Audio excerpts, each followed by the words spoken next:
Sir एक दुख दर्द की दास्तान लेकर आपके सामने हाजिर हुआ हूँ। लेकिन वो देखें जिस तरीके से वो अपने डिफेंस को इम्प्रूव कर रहे हैं, वो चाइना को कम्पीट कर रहे हैं डिफेंस के अंदर। पाकिस्तान के पास तो फिर आपको पता है, जब आपके पास खाने को चीज ही कोई नहीं है। आईएमएफ वाले जो जय हिंद दोस्तों, मोदी देश में आपका स्वागत है। दोस्तों, इस वीडियो को लाइक और हमारे चैनल को सब्सक्राइब करना मत भूलिएगा। तो दोस्तों, कारगिल विजय दिवस पे राजनाथ सिंह जो भारत के रक्षा मंत्री है, उन्होंने एक बयान दिया है जिससे पाकिस्तान की नींद उड़ गई है। राजनाथ सिंह ने कहा है कि जरूरत पड़ने पर भारत एलओसी क्रॉस करके पाकिस्तान में घुस के पीओके जो पाकिस्तान के कब्जे में है उसे आज़ाद करवाएगा और पाकिस्तान को घुस के मारेगा। तो इसके बाद पाकिस्तान बहुत ही घबरा गया है और पाकिस्तान कह रहा है कि राजनाथ सिंह को ऐसे भड़काऊ भाषण नहीं देने चाहिए और ये दोनों मुल्कों के पीस के लिए खराब है। तो पाकिस्तानी मीडिया आज राजनाथ सिंह पर रो रहा है। दोस्तों, ये वीडियो बहुत ही मजेदार है, तो इसे आप पूरा जरूर देखिएगा। तो चलिए और इंतजार न करके ये वीडियो देखते हैं। सर एक दुख दर्द की दास्तान लेकर आपके सामने हाजिर हुआ हूँ। तो पाकिस्तान की अफवाज अपने ही लोगों के खिलाफ बदकिस्मती से लड़ने में मसरूफ हैं। कहीं वो बलूचिस्तान में है, कहीं वो फाटा अर्शवाइल फाटा में है, कहीं वो सवात के अंदर है, कहीं वो प्रोटेस्टर्स हैं पीसफुल जो मिलिट्री तंसीबात के बाहर प्रोटेस्ट करने के लिए आते हैं, उनको गोलियां मार दी जाती हैं। कहीं कराची के अंदर वायलेंस हो रही है, कहीं सिंध के अंदर पाकिस्तान की लॉ एनफोर्समेंट की लड़ाई हो रही है।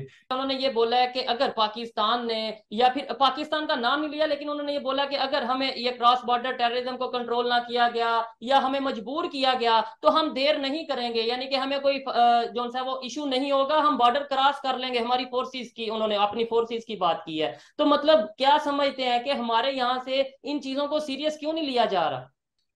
आज के दिन 16 जुलाई को उसकी एनिवर्सरी थी और उसके ऊपर उन्होंने स्टेटमेंट दी है। दर हकीकत उन्होंने फौज का, अपने लोगों का मोराल हाई करना था, उसमें उस इवेंट में उन्होंने बात की है। लेकिन वो देखें जिस तरीके से वो अपने डिफेंस को इम्प्रूव कर रहे हैं, जिस तरीके से वो राइफल तैयारे खरीद रहे हैं, जिस तरीके से वो अमेरिका से ड्रोन खरीद रहे हैं, दूसरी चीजें कर रहे हैं, उनकी इस रीजन के अंदर वो चाइना को कम्पीट कर रहे हैं डिफेंस के अंदर। पाकिस्तान के पास तो फिर आपको पता है, जब आपके पास खाने को चीज ही कोई नहीं है। आईएमएफ वाले जो आप जिस तरफ धक्का मारते हैं, आप उसी साइड पे चले जाते हैं। दर हकीकत फिर वो दे सकते हैं बयान, they are in a position to do it. Sir क्या देखते हैं आप, हमारा फ्यूचर क्या नजर आ रहा है आपको? क्या जिस तरह से 71 में बांग्लादेश हमसे अलग हुआ, जिस तरह की हमारी सिचुएशन चलती हुई आ रही है, आईएमएफ से लोन ले रहे हैं, अरब से लोन ले रहे हैं, उसके बाद चाइना से लोन ले रहे हैं, क्या हमारे मुल्क का बका आपको किस तरह से नजर आ रहा है? हमारे मुल्क में डिक्टेटरशिप है और सबको पता है जनाब अल्लाह कि फर्द वाहिद को पकड़ लो, फर्द वाहिद को पकड़ने के बाद आप जो काम आपने करवाना करवा लो।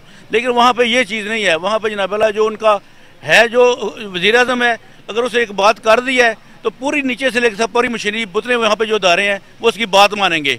और सारी दुनिया को पता है कि जब प्राइम मिनिस्टर को किसी मुल्क में जाकर मुआहदा करता है, कोई बात करता है, तो इसके पीछे कोई ताकत है, ये इसको अपनी बात को मनवा लेगा। लेकिन हमारा क्या होता है, हमारा को मिनिस्टर जाता है, प्राइम मिनिस्टर जाता है, वो कोई भी बात करता है तो कहते हैं तो ये तो डमी वज़ीर आज़म है, इसकी तो अपनी कोई बात ही नहीं है। हम इससे कोई मुआहदा करें, कोई कंट्रैक्ट इसका करें, कोई चीज़ इन्वेस्ट इसको दें तो वो हमारी ज़ाया जाएगी। ये चीज़ है कि इंडिया को एक मुकम्मल हमारे इतनी बड़ी ताकत है, वो इतना बड़ा मुल्क है, वो जमहूरी तरीके से अपना मुल्क चला रहे हैं और जमहूरियत वहाँ पे दिन ब दिन जो है वो डेवलप हो रही है। वो इतना चला गया कि आज हम देखें तो जो 5 मेन जो मैशियत है ना की दुनिया में, उसमें इंडिया भी जिसमें आ रहा है। उन्होंने जो तकरीर की उसमें कहा, defence minister Rajnath Singh says a war is not just between two armies but between two nations. Even after winning the war on 26 July 1999, if our forces did not cross the LOC, it is only because we are peace loving.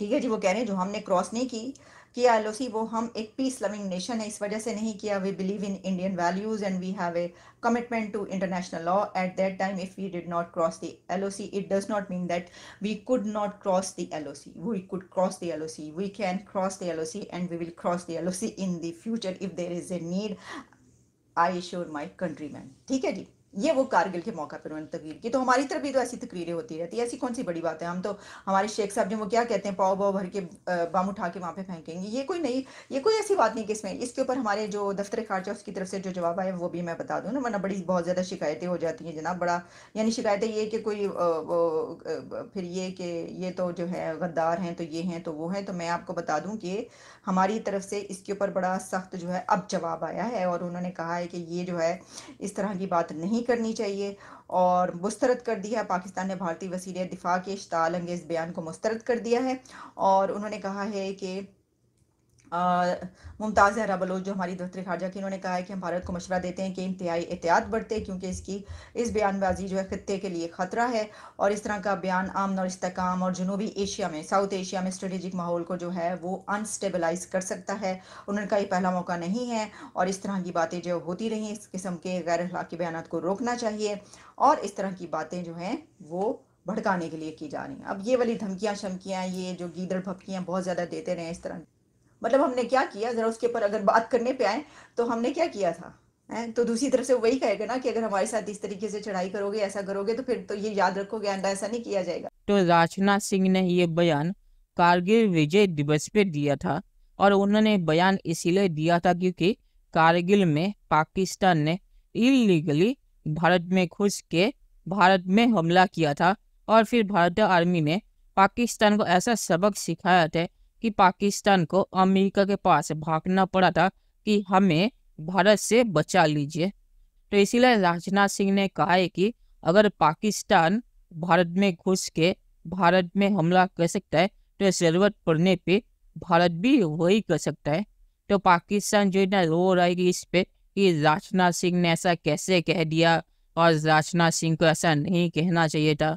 तो भारत पे हमला कारगिल में पाकिस्तान ने किया था, और पाकिस्तान इतना डरपोक था कि वो मानने को तैयार नहीं था कि उसने हमला किया है। आखिर में पाकिस्तान को मानना पड़ा जब वो अमेरिका के पास गया भीख मांगने के लिए कि हमें भारत से बचा लीजिए। तो ऐसी हरकत पाकिस्तान करता है, और पाकिस्तान करके मानता भी नहीं है, और फिर अमेरिका के पास जाता है भीख मांगने के लिए कि हमें बचा लो। तो राजनाथ सिंह ने जो कहा है वो करने की काबिलियत भारत में है, पर भारत ऐसे डरपोकों वाली चीज़ें नहीं करता जैसे पाकिस्तान करता है। भारत जब करेगा तो छाती ठोक के करेगा। और आखिर में मैं ये कहूँगा कि राजनाथ सिंह ने जो कहा है कि LOC क्रॉस करके भारत हमला कर सकता है, तो सर्जिकल स्ट्राइक भी भारत ने ऐसे ही किया था। तो पाकिस्तान ये सपना ना देखे कि ये सिर्फ बोलने के लिए राजनाथ सिंह ने बोला है, भारत ने ऐसा करके भी दिखाया है, और पाकिस्तान की तरह झूठ नहीं बोला कि हमने कुछ नहीं किया। तो चलिए देखते हैं कि फ्यूचर में क्या होता है। दोस्तों वीडियो देखने के लिए बहुत शुक्रिया, और हमारे चैनल सब्सक्राइब करना मत भूलिएगा। Thank you very much.